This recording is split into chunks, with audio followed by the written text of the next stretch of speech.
Hello, I'm going to show you the different types of wool and how they felt because they all felt very differently.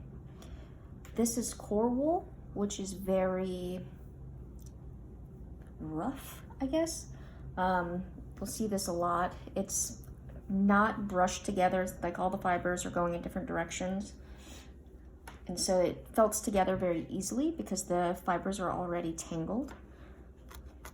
But because it's kind of an airier wool, it takes more work if you want to get it really tight. I know that a lot of times it's used just as the base so that you're not using some of your nicer wools to fill the whole figure. Just gonna make a little ball.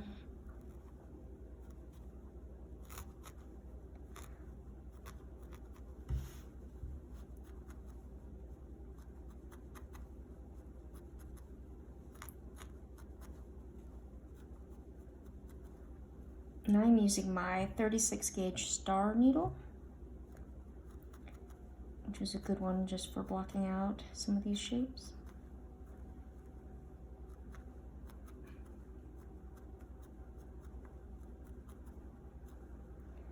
So that wasn't too bad. Pretty quick process. A very common wool right now is the Corriedale, which is a very, it's not super soft. It's not rough, but it's just a grainier wool. It's usually got all the fibers going the same direction. I have just been playing with this piece for a little while. So I'm just gonna kind of pull some off so that I can felt it.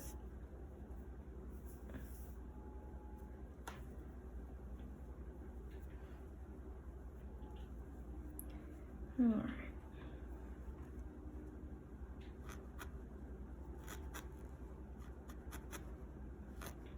So you can see it's obviously stringier. The fibers are straight, unlike the core wool. Generally, you really want to kind of take as much of the air out of your pieces before you start felting, but I'm not really very good at that.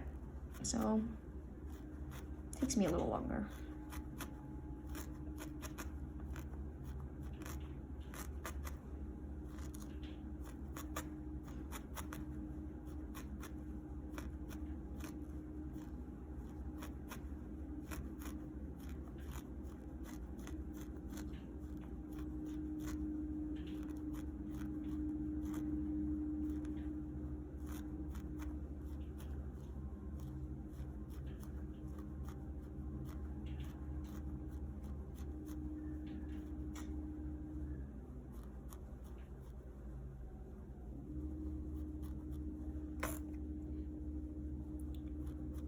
I'm just switching to my smaller star because it'll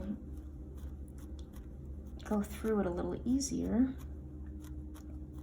because my 36 was just hitting a little bit too much resistance to get the ball as small and tight as I want it.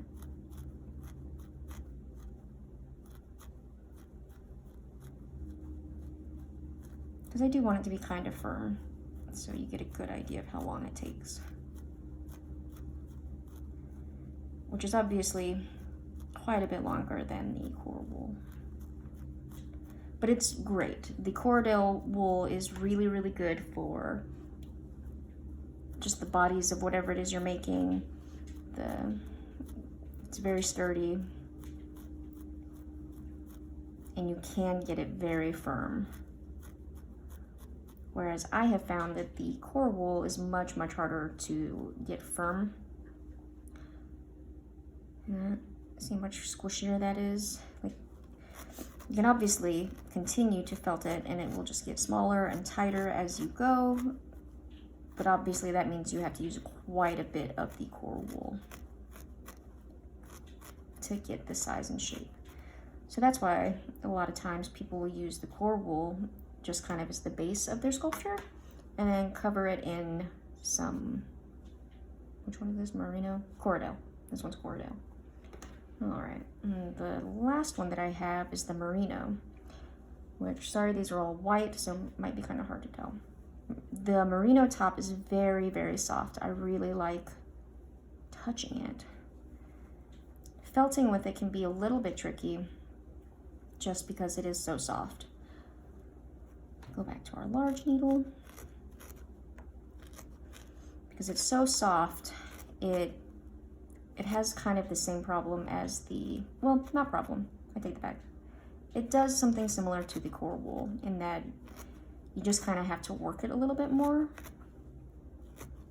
I prefer to use it for like hair, like if an animal has a little bit of a mane or tail fluffs, I really like to use it for that. I did attempt to use it as the top layer, like the outside coat of the animal, and it was just really hard to felt in that way for me. So I will not be doing that again. And I don't know if I will even finish that piece. So you can kind of see that this is a little bit harder for me to keep together. So I'm going to switch down to my smaller gauge.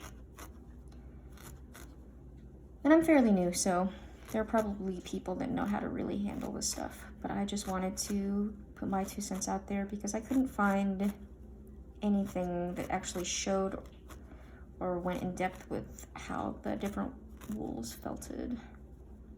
And look how soft this is. It's still very, very squishy.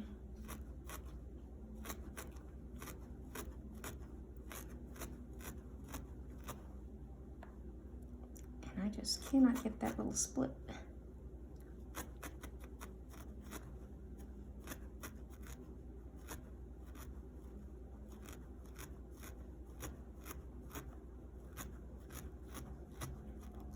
Okay, so I'm needing a little bit more resistance than I want.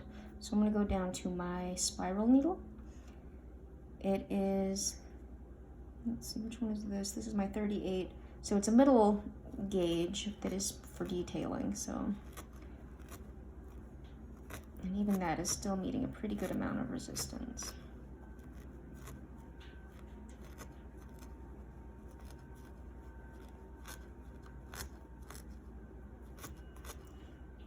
So you can see it's really hard for this to hold its shape. It's just a very soft wool. Like I said, I like to touch it. It's very soft. It's a good thing I bought so much of it. Which I might have bought less if I had known the way that they felt together.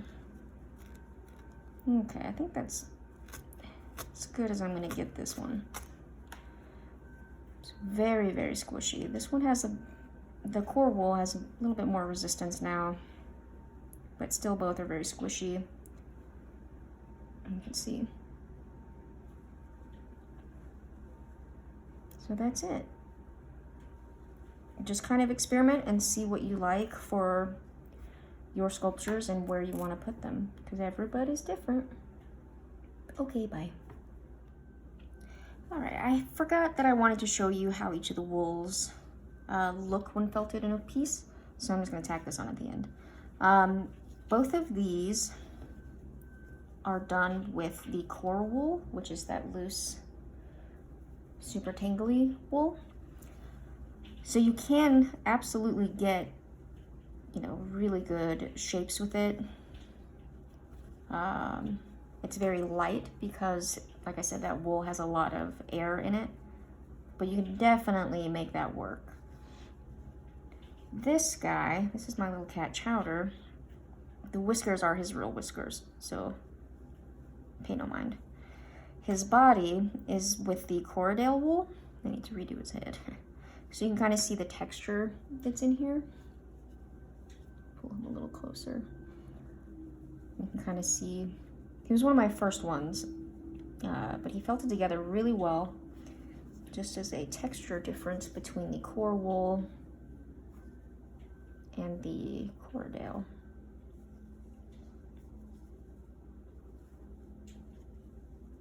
So you can just kind of see the directional fibers a little bit more with the Corriedale. But as you practice, you can hide that a little better. You can see his head doesn't have it quite as much. You can see it if I have him properly on screen.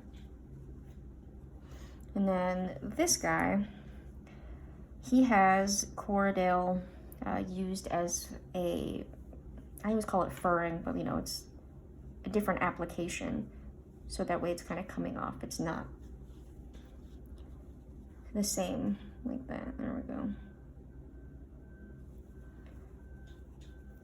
I don't have an example for the Merino because, like I said, it was too soft and I don't want to use it as a top coat like I would the Corriedale. So that's some of the different looks for the different wools. Okay, now I'm done. Thanks for watching.